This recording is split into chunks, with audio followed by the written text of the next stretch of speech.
आणि आज जिल्ह्यांमध्ये काय घडलं ते आपण पाहूया। नागपूर शेजारील शिवणगाव मध्ये भीषण पाणी टंचाई, 8 दिवसापासून एकदा टँकरना पाणी पुरवठा। नाशिक जिल्ह्यामधील 7 धरणांनी सुद्धा तळ गाठलाय।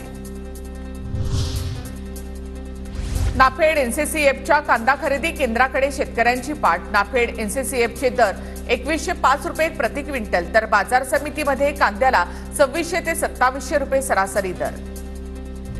आषाढी यात्रेसाठी राज्य परिवहन महामंडळ 5000 एसटी बसेस सोडणार आहे।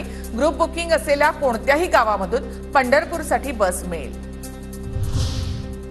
वाशिममध्ये वादळी वाऱ्यासह जोरदार पावसाचा तडाखा। वादळी वाऱ्यामुळे मंगळूरपीर मार्गावरील पथदिवे कोसळले। नगर परिषदेकडून खांब हटवत वाहतूक सुरळीत। गोंदिया जिल्ह्यामधील 4881 शेतकऱ्यांकडून ई-केवायसी नाही, प्रक्रिया न केल्यामुळे शेतकऱ्यांवर नुकसान भरपाईपासून वंचित राहण्याची वेळ। नांदेड जिल्ह्यामध्ये कापूस आणि सोयाबीन पेरणी होणार। 8,36,000 बियाणांची पाकिटं उपलब्ध।